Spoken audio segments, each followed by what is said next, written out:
Exactly 14 minutes on top of the hour 1 p.m. Thank you so much for choosing and making Pepeta TV 1 p.m. News Bulletin to be your favorite TV show.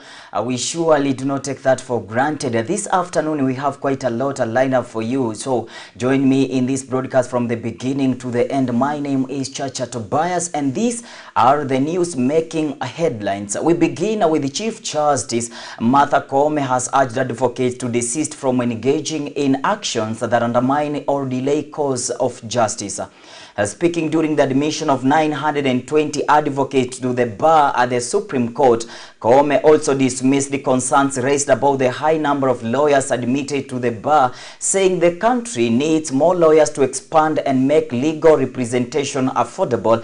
Royal Media Services editorial director Linus Kaikai was among those admitted to the bar. Do not fear that the field is crowded or the opportunities are limited.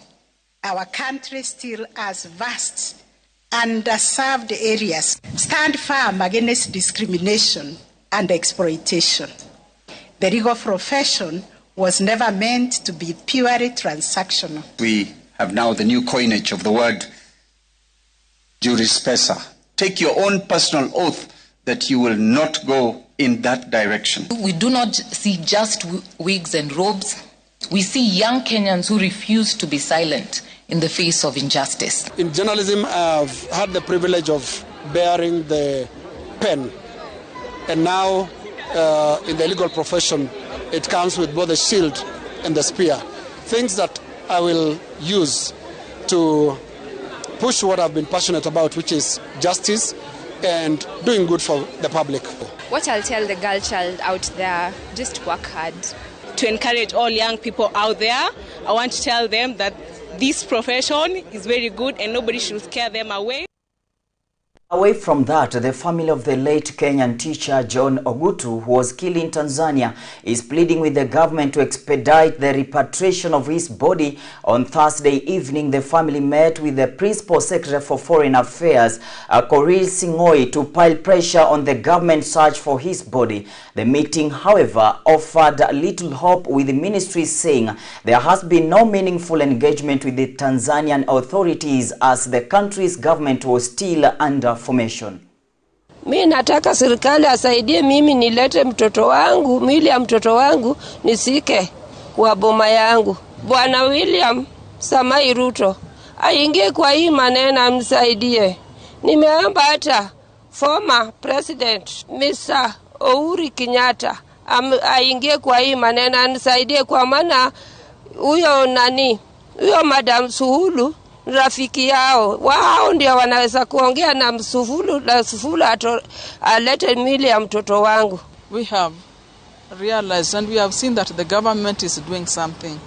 Everything has been tabled and written, just as my uncle has said, and it is from the other side, from the Tanzanian government, that the response has not been positive.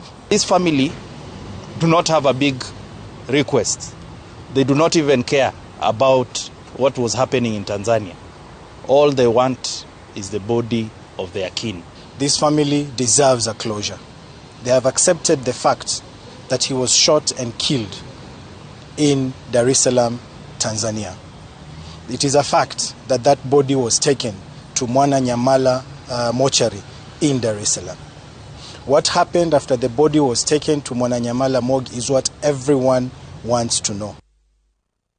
And moving on, the United Opposition has sounded the alarm of alleged voter bravery ahead of the November 27 by-election, where opposition candidates are facing off with their rival ally to the Kenya Kwanza administration. Wiper Patriotic Front Party leader Kalonzo Musyoka says they have information that voters have been promised up to 5,000 Kenya shillings if they take photos when voting, to ensure they vote for those close to the Kenya Kwanza administration.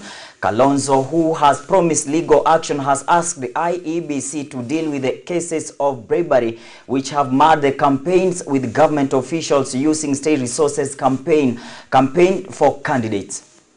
In the rogue regime's desperation to rig the forthcoming by-elections, they have directed voters to take pictures. Just imagine, take pictures of their vote at the voting booth showing that they have indeed selected their preferred candidate and so as to collect not less than 5,000 shillings. We call on the IBC to educate voters on how to use their phones within and outside the polling stations, asking voters to take photos, recording or asking voters who they support should not only be discouraged, it should actually be punished. The amount of resources this administration has used in this by-election is incredible.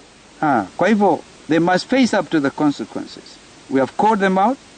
I think our quick reaction team of lawyers will also be taking up these matters. That news brings us to our first commercial break here at Pepeta TV 1 PM News Bulletins. Don't go too far. I will be back with more news in details.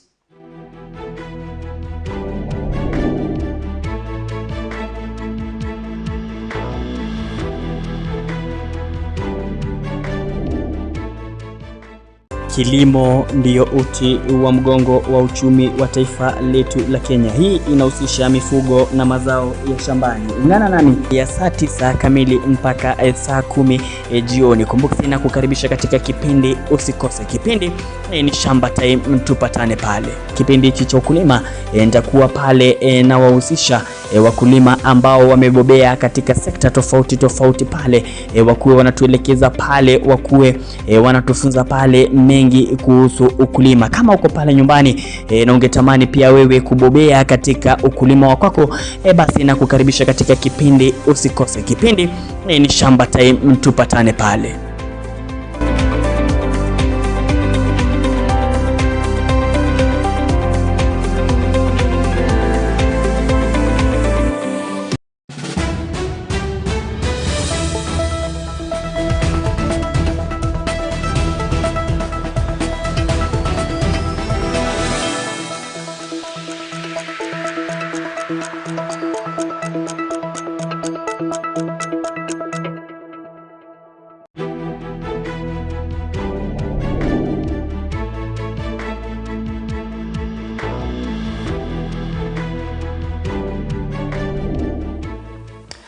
Welcome back from that short commercial break. And moving on, cancer patients in the country will now access more financial resources after the president announced an enhancement benefit package.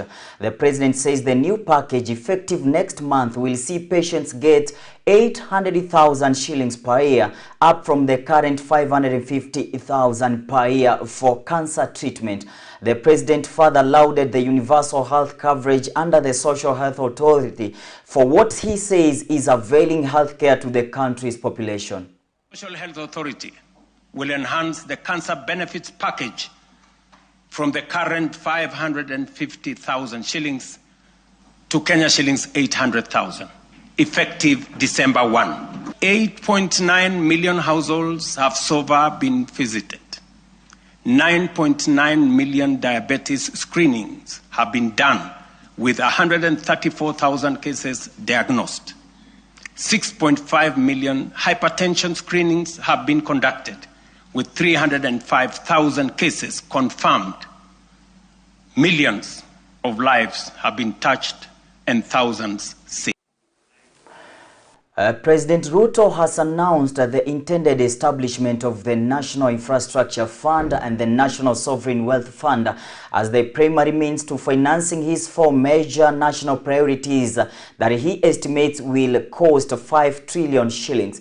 The two funds, the president says, are meant to reduce reliance on foreign borrowing and prevent additional tax burden on citizens. He added that all revenue generated from privatization of state corporation will be channeled into the infrastructure fund, which is expected to attract up to 10 times more investment. The president says the Sovereign Wealth Fund will secure a share of national resources earning for further generations. The National Infrastructure Fund, whose architecture will be underpinned by the reforms in the Government-Owned Enterprises Bill, passed by this August House, that I will sign into law tomorrow. It will fulfill our manifesto commitment to rebuild Kenya's infrastructure while reducing reliance on tax and debt. When ownership shifts to the private sector for efficiency, the benefits to the public will not diminish. They will multiply. Safaricom has received approval to issue a 40 billion shillings medium-term note, signaling renewed momentum in Kenya's corporate bond market.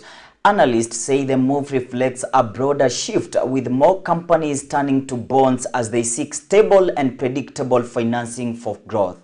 It's high at 40 billion, but when you look at their cash generation ability, even at a half-year level, vis-a-vis the amount that they're seeking, it's quite manageable for them.